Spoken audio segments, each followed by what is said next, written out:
Hello, sweet friends. Welcome to Sacred Reclamation. I'm Sydney Sands, and today I am choosing to share what is quite a vulnerable story for me.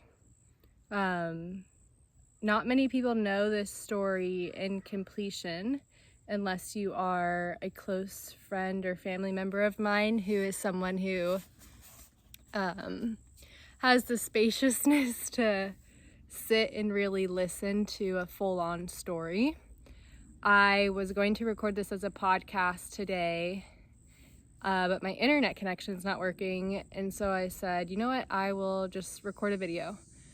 And yeah, to even backtrack a little bit, this was not the story I was planning to share today.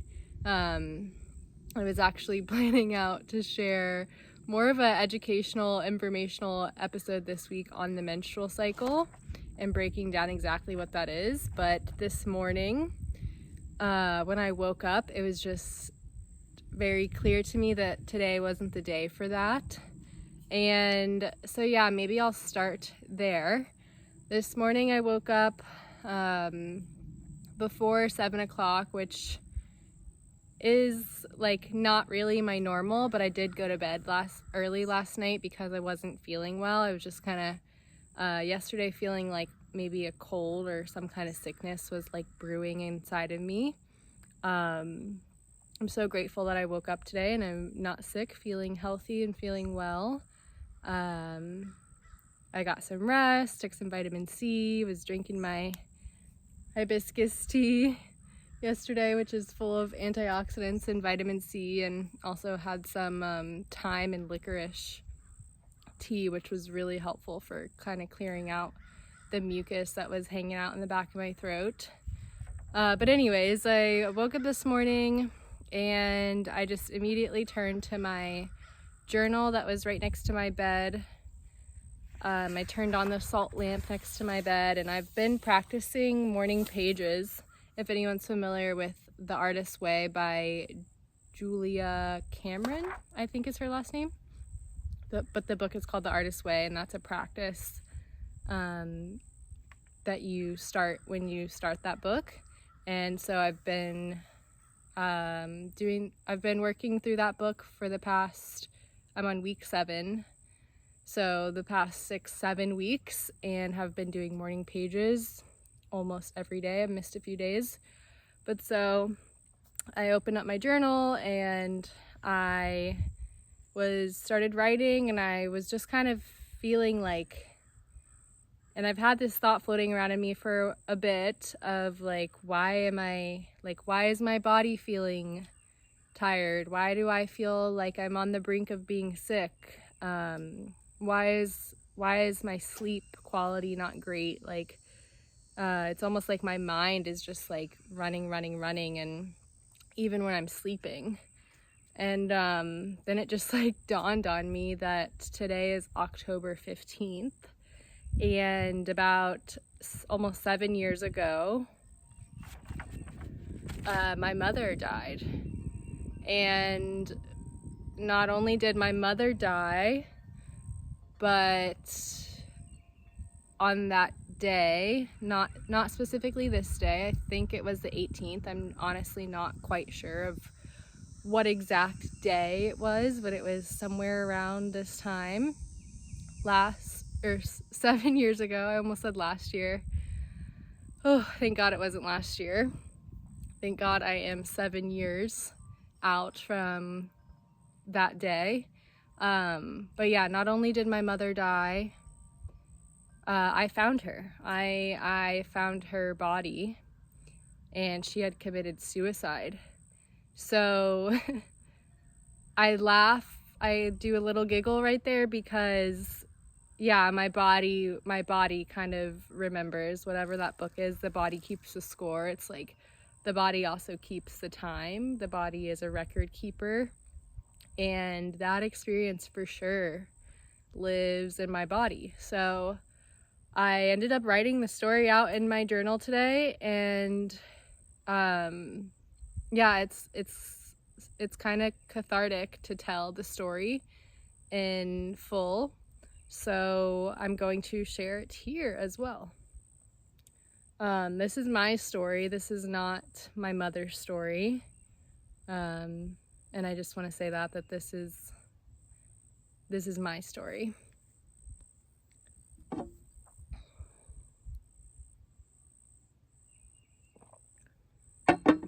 So I'll start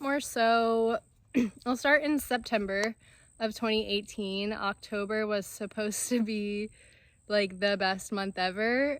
I was living with my younger brother at the time. We had an apartment together, and him, me, and my boyfriend Shane, I'm still with him now, we had a trip planned to go visit Shane's sister in Boulder, Colorado, and go to a couple shows at Red Rocks. And it was going to be mine and my brother's first time in Colorado and first time at Red Rocks. And yeah, it was just epic. And then later in the month, towards the end of the month, we had plans to go to Halloween, which is a music festival in North Florida.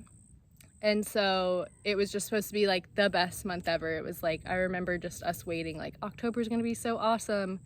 And it was. We went to hi B. We went to Colorado, we went to Boulder, we had a awesome time. We went to Red Rocks.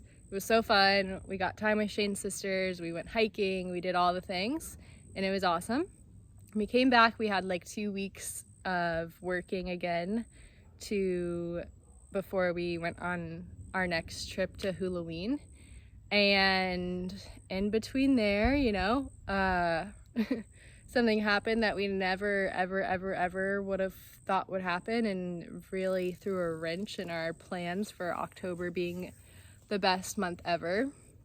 I was getting ready for work one morning. I used to be a bartender at Bonefish Grill, and I was getting ready for work, and I got a phone call from someone that my mom worked with, and they just told me like, hey, your mom didn't show up to work today, which is super weird.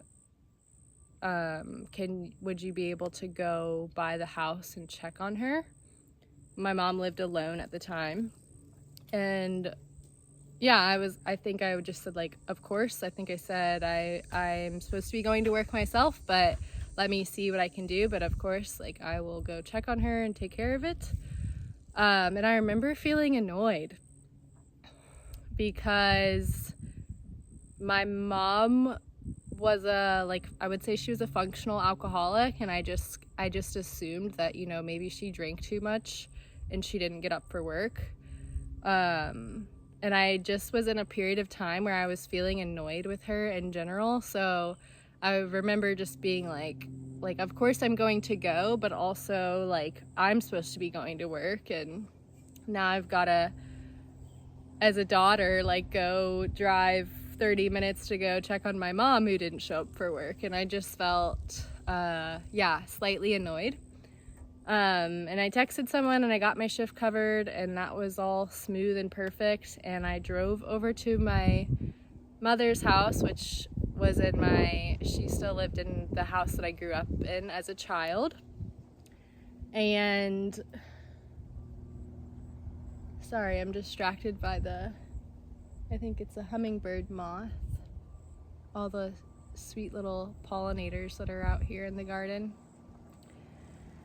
Anywho,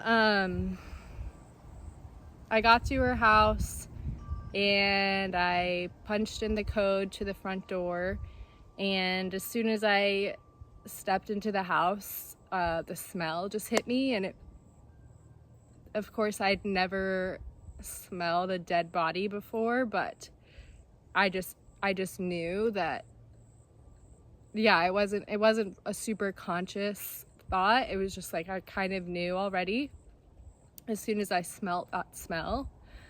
And I think I like kind of called her name, and she lived with our childhood dog, cat dog like didn't come to the door, which was weird. And then I just took the path to her bedroom, and yeah, as soon as I opened the door, there she was on her bed, just like so clearly, so obviously dead. There was no need to, rush over to her and touch her and try to feel for a pulse. She was swollen and puffed up, and like a deer when you see a deer that's been hit by a car on the side of the road, and the bacteria starts to break down the body and oxidize, and so the body swells, and she was not her. And yeah, I remember saying like, oh my god, oh my god, oh my god, backing out of her room. I didn't even step close to her. I just kind of stepped into the room, and then oh my god, oh my god, oh my god, I walked into the living room and was just like, oh my god, oh my god, oh my god. I called 911 and just said, my mom's dead. And the person on the phone instructed me to go out into the front yard and wait for someone to arrive. And so that's what I did, and the dog followed me out into the yard. She had been in the room with my mom, just sitting with her. And yeah, whoever showed up. I can't remember if it was the police or the fire department who showed up first. And whoever it was, they knew my dad. My dad works for the fire department, and I guess in a way that was kind of comforting. Not that I knew him, but he just introduced himself to me and said, I know your dad. And I think I opened the door. I think I started to walk in with them, and then someone stopped me and said, it might have been that man, and he just said like, it's okay, you don't need to see her like that.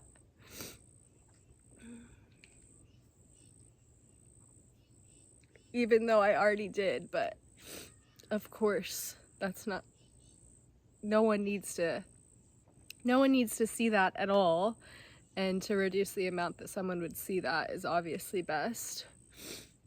Yeah, I remember standing in the front yard and asking someone, can I call my neighbor? And of course they said yes, so I called my neighbors, who were like my second, not even second family, like part of our family. They lived 3 houses down the street, and we grew up with their family just side by side, kind of doing a lot of things together. I called, and then yeah, they didn't answer, and then I called their son Max, who was living there at the time, and he answered, and I think I just said like, are your parents home? Is your mom home? Can you put your mom on the phone? I didn't want to say that to Max over the phone. I don't remember what I said when I think I just asked if they could come down when Julie got on the phone. I think she had said they were about to go somewhere, and I just said, can you come down to my mom's house? I'm sure I was crying, and so she heard the urgency in my voice, and they came immediately, all 3 of them. And I remember standing in the yard, and there was kind of a lot of people at this point with all the people that come when you call 911, and especially for something like that. And so then they were 3 familiar faces coming down the street, and Julie saw me as she started to get closer, and she just said, I just remember her starting to run, and she said, no, started to cry, and she knew before I even said it. I think she hugged me. I don't quite remember. And the next thing I remember is Max hugging me, and I'm 5'3", and he's like 6'4", and he's basically my little brother, and we were both crying, and he was hugging me so tight. Yeah, I couldn't breathe, and I remember like crying and and also being like, oh, in my head just thinking like, damn, I can't breathe. And Max was holding me so tight, and yeah, then I remember the man who knew my dad just asking me if he could call him, and my dad was actually out of town. He was in Kentucky. He was tending to his father, who was nearing death himself, and so my dad was up there with him, my grandfather, my poppy, just spending some final moments with him and saying goodbye. And yeah, the man called him. I have no idea what he said. I remember getting on the phone with my dad and my dad crying, and I don't remember what he said. I remember him asking if his wife could come, and I just remember like I didn't care at all. I was like really wanting people to stop asking me questions because it felt hard to answer them, or it was just like nothing matters. And at some point, I feel like my memory there's so many gaps in it, but at some point I remember being down at the Downey's house, at Julie's house, sitting on their couch, and at this point, like, several people had been called. My brother came with his girlfriend. My sister showed up. I think I do have a little bit of a memory of calling Shane, and he was at work, and telling him. And I also remember calling my manager at Bonefish and telling her. And yeah, then everyone was there, and we were sitting on the couch in the front room. And then, however many hours later, a police officer came, and there had been a lot going down the street, but I wasn't a part of any of it. I was just like, I don't know where I was. I was just like, yeah, gone. I was being taken care of, but I was not in my body at all, I would say. And I remember sitting there on the couch with my brother and my sister, and a police officer coming and just saying that the cause of death was suicide. And that was like, oh, bless my young little sweet naive heart that I never ever ever ever suspected that. Like, I didn't know, I had no thoughts around what had happened. I guess if I had to say something that I thought, I just thought that maybe she died in her sleep. And I remember like my heart just shattering into a billion pieces hearing that, and I screamed. I think I screamed, "Are you effing kidding me?" And I don't remember feeling anger. I just felt hurt. I felt pain, and I think I had been quiet pretty much up until that point, and then I just screamed so loudly because I never would have thought that. And I've had my moments of anger, between there and now, of just like anger at my mom because, like, yeah, why would you leave us? Like, we still need you. And also, like, who did you think would find you? Did you ever think about that? Who would find you? And I just always like had this thought of like, of course it was going to be me. Of course it was going to be me that found you.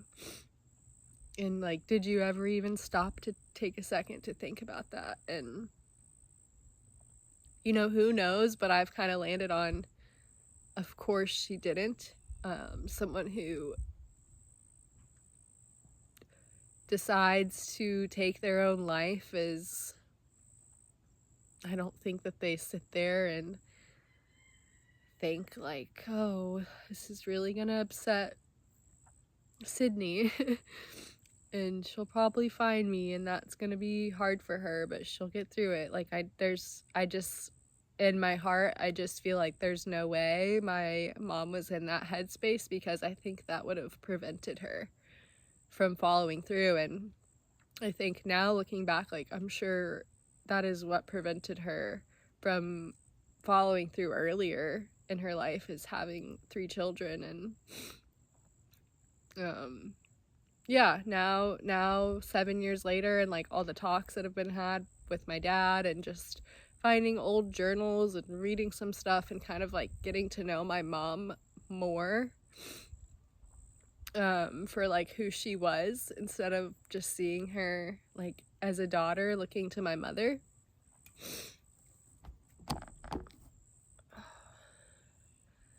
I see a fuller picture, and I've just learned that she was battling those demons inside her for a long time, since before I was born, and she hid it so well, and she was such a good mom. I mean, that's a testament to how great of a mom she was. She had her mental health struggles, and I knew that, and I was aware of that, and I experienced that. But obviously, not to the extent that I would have ever thought she would take her own life.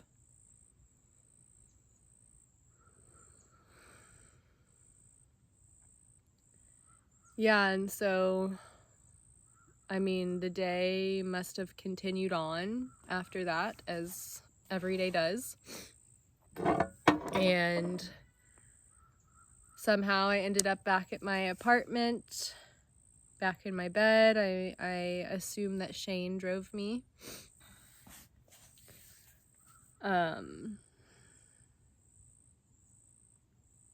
I think I slept that night. I don't remember, but I remember going back to Julie's house the next day, and I think for several days after that, that was kind of just like the meeting point, and more people found out and more people came by to see us, you know, close people, close friends and family and loved ones. And eventually my dad showed up, and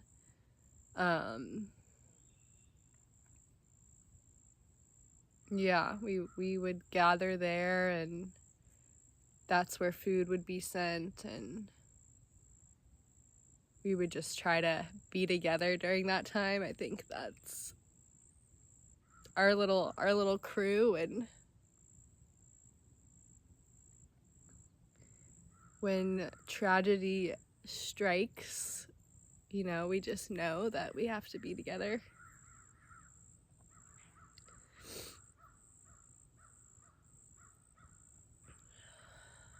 And I'm so grateful for my people. And yeah, so that's what we did.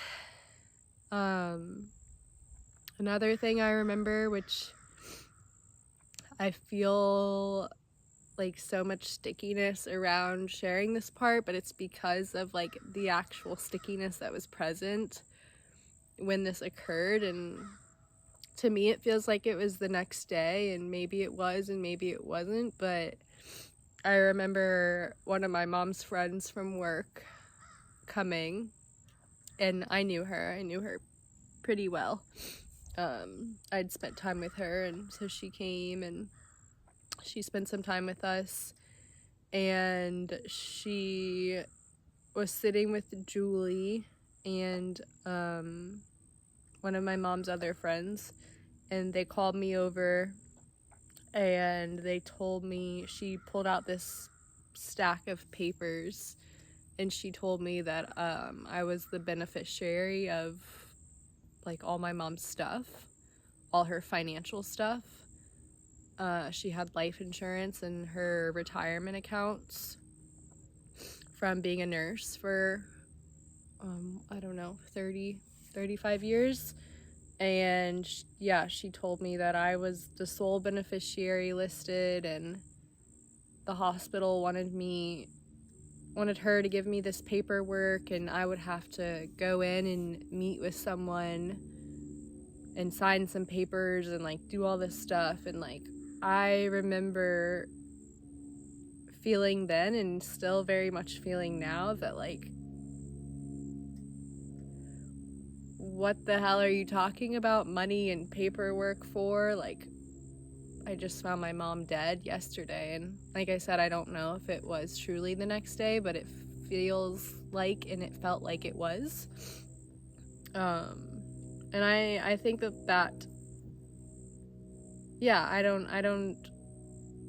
I'm sure that was a weird position for my mom's friend to be in, and it just was so weird to bring that up at that time, and to just have any ounce of my energy go towards that. Obviously, there are a lot of things that have to be logistical, things that have to be handled when someone dies. And I just wasn't in any state. I think I was 22.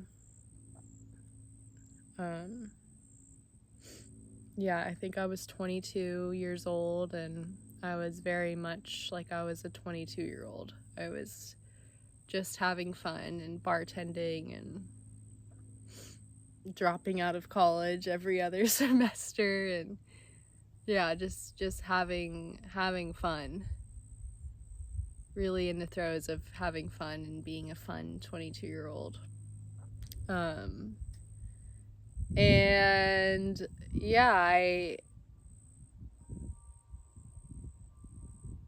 I don't remember a lot, like, during that time.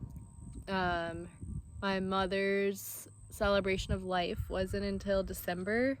She died in October, and that was, like, pretty weird. And I can't remember why, but there was, I remember having these meetings with my siblings and my dad and trying to figure stuff out, and I just couldn't even function. Like, I just remember like breaking down crying and being like, I can't do this.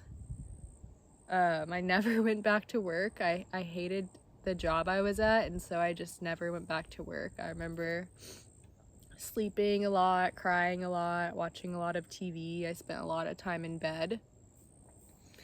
I have like a thing with staying in bed too much now, because like I would get like body aches from the amount of time that I spent in bed during that time. So now if I'm sick, or I'm just like spending a lot of time in bed for whatever reason, and my body starts to feel that I've been laying down for too long, it reminds me of the time I was in bed for, I call it like the time I was in bed for 6 months after my mom died, which I don't know if that's completely accurate, but pretty much. I just dropped out of life. I just couldn't do anything, and it created quite a mess for myself to clean up, but it could have been much worse, I'm grateful for the fact that I was 22 and I didn't have a ton of responsibilities, and it wasn't too disruptive to drop out of life. I could only imagine what it could have been like if I had kids, or even like a more serious job, or I had my apartment, and I had a dog, and a boyfriend, and a brother, a sister, a dad, and my niece, and a lot of people who loved me and stepped up to take care of me, emotionally, mentally, physically, financially, and I'm so grateful for their support during that time. I guess just fast forward to her celebration of life. It was so weird. It was at the same place where my brother and Max had their graduation party, which was bizarre. Yeah, I remember like waking up that morning and at like 7 a.m. and going to the CVS across the street and buying like orange juice and 2 bottles of champagne. And I remember getting to the register and being like, do you guys even sell alcohol this early? And whoever was working was like, yeah. And I was like, awesome. And then I got back to my apartment where Shane and Dane and Kayla were, and it was like, who wants mimosas? Like, let's pregame our mom's funeral. We drove there, you know, the service happened. It was so weird. Things I remember from the service is people, you know, standing up and sharing about my mom, and that was really awkward. I remember someone sharing like kind of something sad about depression and suicide, and my dad had already stood up and talked, and then after that person shared, my dad stood up again and kind of in like rebuttal to what the person had shared, and was like, let's not make her life, like let's not allow Heather's memory. My mom's name is Heather. I can't believe it's taken me 32 minutes to say that.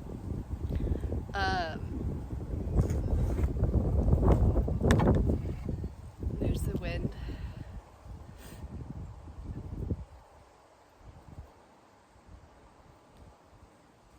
But yeah, my dad stood up and was like, let's not let Heather's memory like be based around her death. Like, let's remember how vibrant and loving and giving and generous and fierce she was in her life. And I just remember finding that kind of awkward and funny. And also my parents were divorced at that point, so I feel like there were some people there who maybe like weren't so fond of my dad, and so there was just kind of this awkward energy in the room, some eye rolls, and also just like, yeah, I remember that. I remember a woman my mom worked with coming up to me, and you know, people come up to you and say hi and give you a hug, they're so sorry, blah blah blah. And this woman, after she hugged me, commented on how skinny I was and please take care of yourself. And I just remember I didn't say this out loud, but I just remember thinking, like, looking at her and thinking how she was quite fat and how she should do the same, take care of herself. And yeah, I just remember like that was just a moment for me that was like, why do people think it's okay to comment on someone else's body, and much less at their mother's funeral? And then another like funny moment was me asking Shane making me a plate of food, and I asked him to get me some buffalo chicken dip, and he he didn't know what that was, I guess, and he like comes back and he has a plate of just tortilla chips and like a puddle of ranch on a plate, and I was like, what is this? I'm like, can someone please get me some buffalo chicken dip? God damn it. But that's just like so funny to think back on now. And yeah, that day ended and time went on. My brother and I's lease was like up and a couple weeks after the funeral service, celebration of life, whatever. And he moved out and moved in with one of his friends, and because I had, you know, made the choice to not go back to work, I just ended up moving in with my dad, which was all sorts of uncomfortable and awkward. And yeah, life just got so uncomfortable and like almost so unbearable for me during that time. I mean, obviously it wasn't completely unbearable because here I am now, 7 years. I bared through it.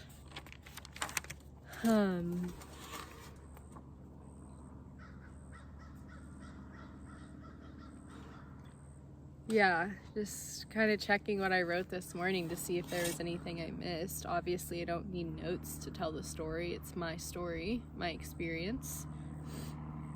And yeah, I would just say that like time continued to go on after that, and it still does now. And here I am 7 years later, and it's been 7 years since I have seen my mom, since I touched my mom, since I was mean to my mom, since I told her I loved her, since I had her cooking, since I heard her speak, since I smelled her.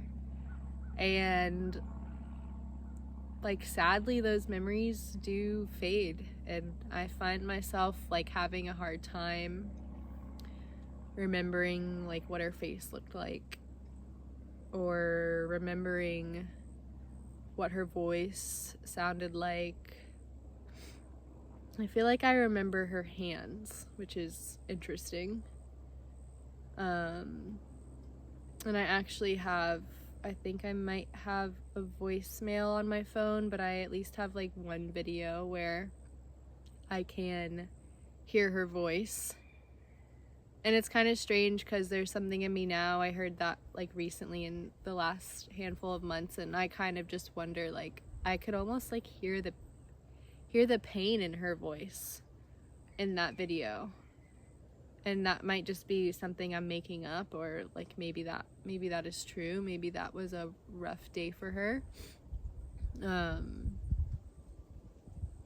Yeah, the last time I saw my mom, I think I had gone over to see her.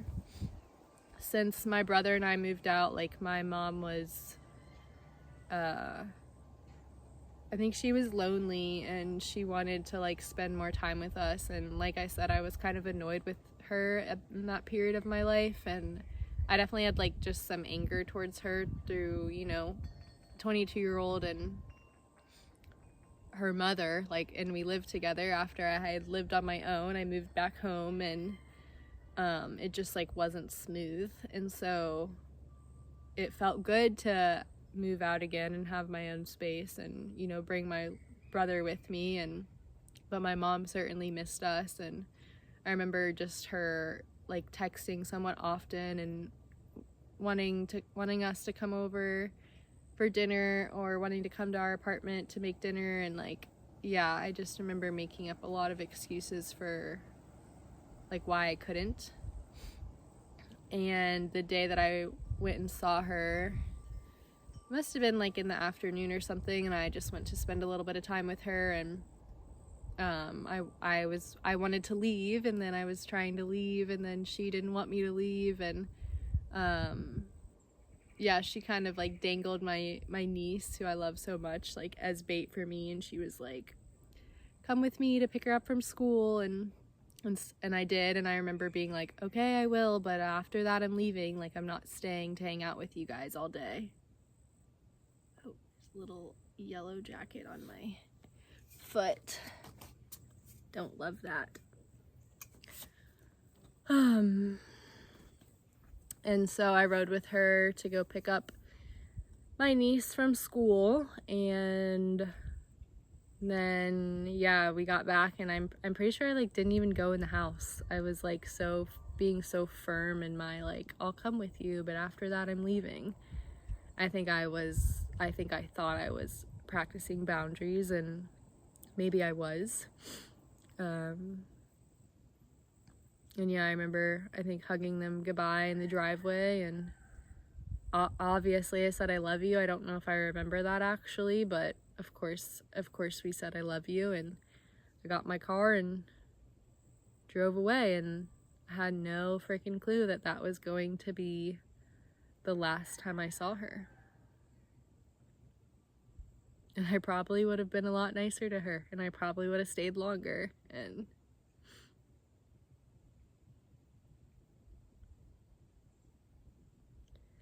But we don't always get to know the last time we're gonna see someone. And that's not really to say like never leave mad, or I think always say I love you and always give a hug and a kiss, like regardless of if you're mad or not. But sometimes we are gonna leave mad and upset, and that's okay. And if that does end up being the last time you see someone, like, of course it's natural to wish that you wouldn't have been mad, or yeah, it was silly, whatever you guys were mad about, or you wish you were nicer, or you wish you would have stayed longer.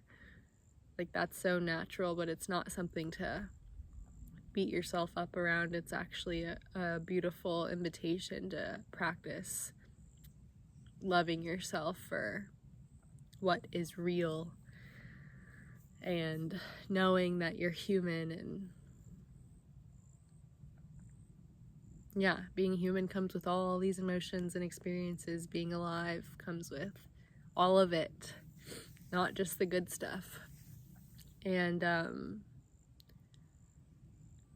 yeah, sometimes I still have moments where I'm just like, whoa, like, my mom is dead. I'm never gonna see her again. And it breaks my heart. And I'm just like, I can find myself just feeling like so mind boggled about it, and just like, that's not right. Like, that's not fair. And then it's like, but it's true.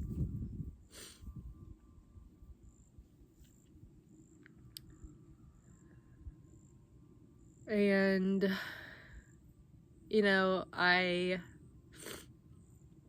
29. I'll be turning 30 in December. I'm not yet married. I haven't had children yet. I would say the only real, like, momentous events I've experienced without her is graduating college, going back to college and graduating because that's what she wanted. I did that. But other than that, I haven't had all the big moments of when you imagine your mom would be there.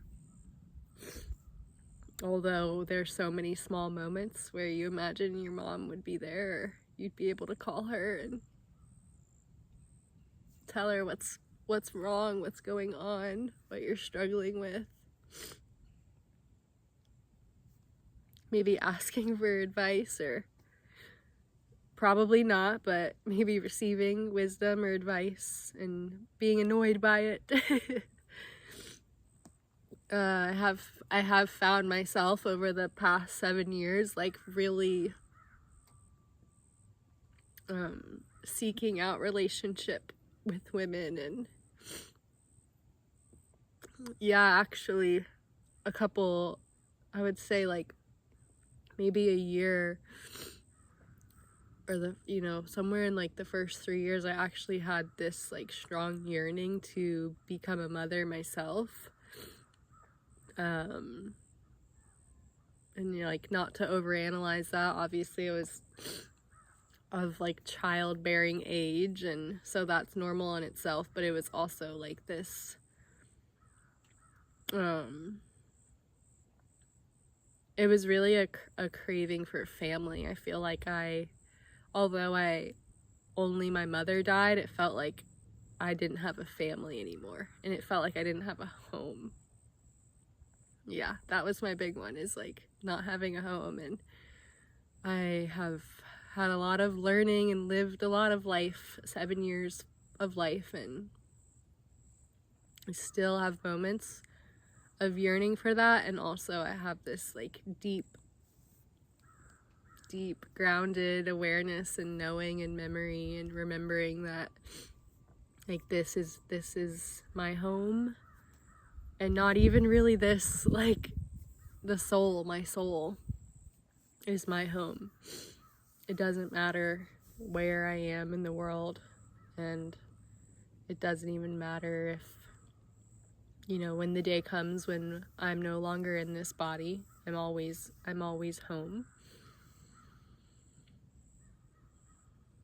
And yeah, I still yearn for, I do. I wish I could drive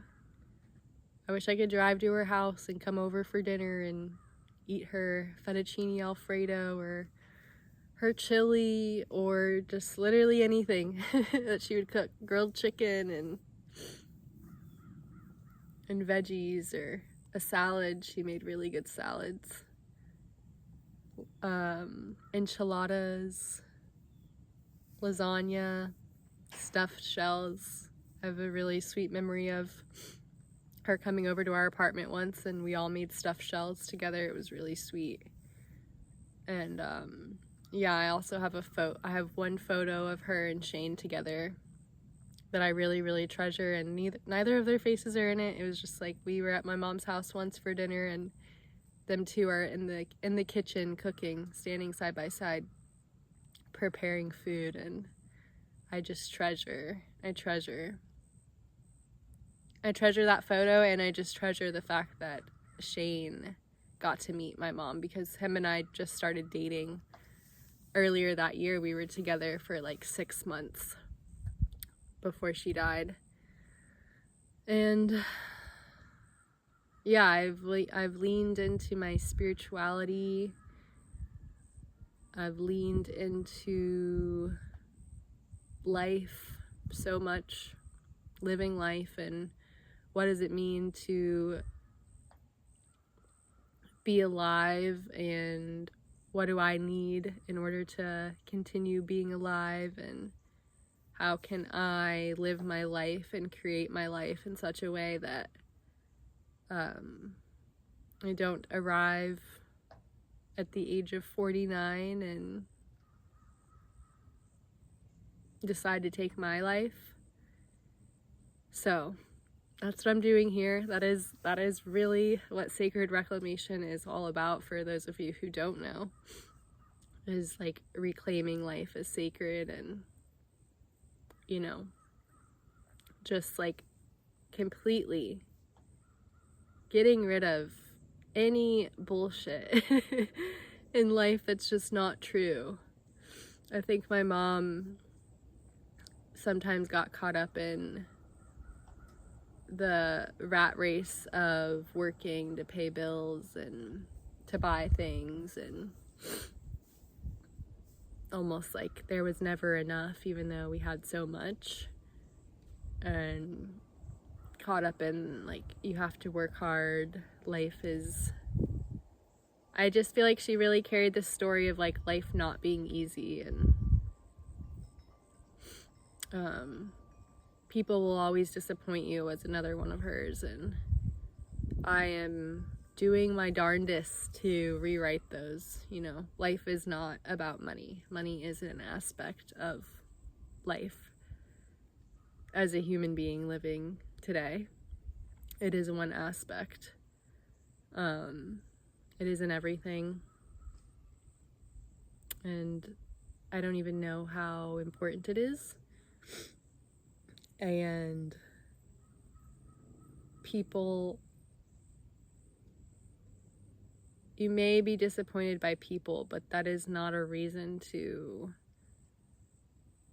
close yourself off from people. I think I've actually, yeah, I learned, there are a lot of things that I learned directly from my mom, and there are a lot of things that I learned indirectly through like almost just like the opposite. And you know, of course she had her reasons and for believing her stories and creating her stories, and that was how she survived her life for 49 years. Is because she had those beliefs that served as like protective barriers between her and the world, which I think sometimes she felt like was such a scary place. And I think we all feel like that sometimes, and I just think it's important to also sometimes feel like the world isn't scary. The world is safe, and I'm safe here right now, and I have everything I need. And I know we're not always going to feel like that. And I know there's so much variation in being alive and being a human. And that is all very real. And I just wish that, I wish and I pray that people who struggle with their mental health, with their health in any way, and this includes myself, like I just pray that you can hold on to the glimpse of light and the glimpse of this isn't everything. This isn't it. This isn't the whole experience. This is just one experience, one aspect of being alive is pain and deep sadness and anger and distrust and confusion. Those are just parts. They're not the whole thing. And I know it's so cliche of like telling people who are unwell and who are going through a hard time, like, it gets better, just please stay, it gets better. But it's so freaking true. It's so freaking true. I think about my sweet friend Austin, who died by suicide 10 years ago. And man, I look back between who I was 10 years ago and who I am now, and who my friends were 10 years ago that knew and loved him, and who they are now, and where we all are now. And like, oh,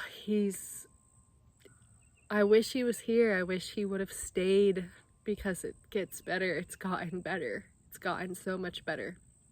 And it gets hard sometimes. Like, it's not just like, oh, it gets better, it's all good, it's smooth sailing, like you just gotta make it through that one time and like it's all good.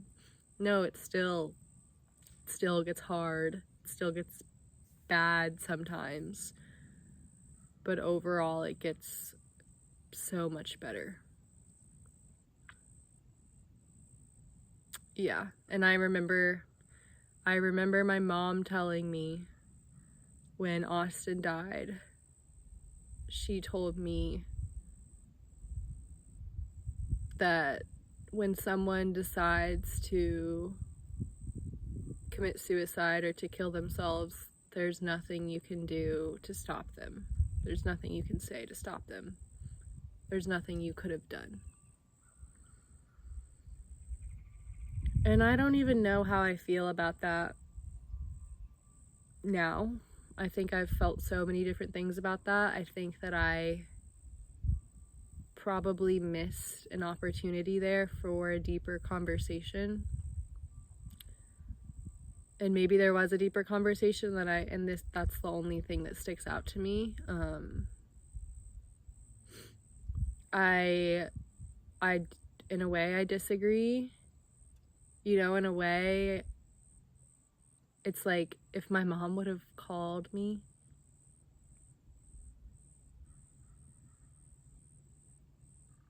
you know, instead of, I don't even remember the exact way that she killed herself, some kind of medicine. She would have called me instead of taking whatever she took. Like, damn, things would be so different. And also sometimes I wonder, like, I think maybe she meant, like, if it wasn't that time, then it would have been another time. Because I think with people who have died by suicide, you know, a lot of times it's not their first attempt.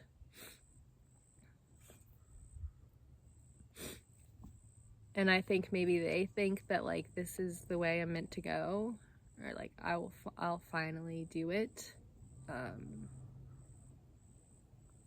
You know, I've never been that low to where I would, you know, actually formulate a plan and attempt it. I've certainly had thoughts of like, oh, I wish I could die. And I think we all do. I think that's normal. And untrue, and then moments that I did think that. But yeah, I don't know. Maybe she was right and maybe she's not, but there's so much power in calling a friend, calling a loved one, and if not, calling one of the hotlines. And I know at the end of these kind of videos they usually like put a little page of, if you or someone you know is having thoughts of self-harm, they call this, and maybe I'll do that. And also I just want to say, like, call a friend, call someone you love, call someone who loves you, because there are people that love you. There are.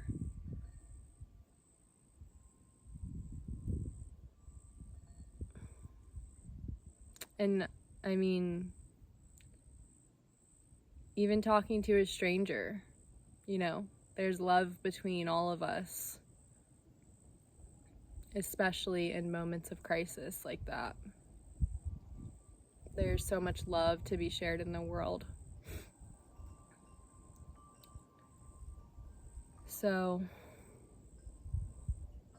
I think I'll end it there. If anyone listened and watched this whole thing, I am so grateful to you, and I think it is really cathartic for me to be able to share like my version of the story and like this version of completeness. You know, of course it's not the complete story, but part of healing is sharing our stories, and maybe it will help someone in some way. So it certainly helped me, so that counts, right? even if I'm the one person that it helps, I'll take it.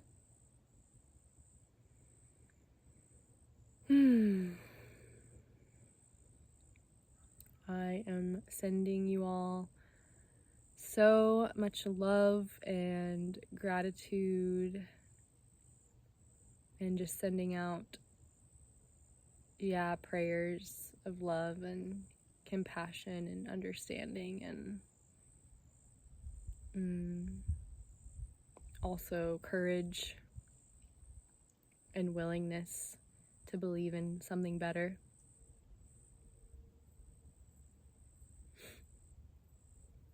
Peace.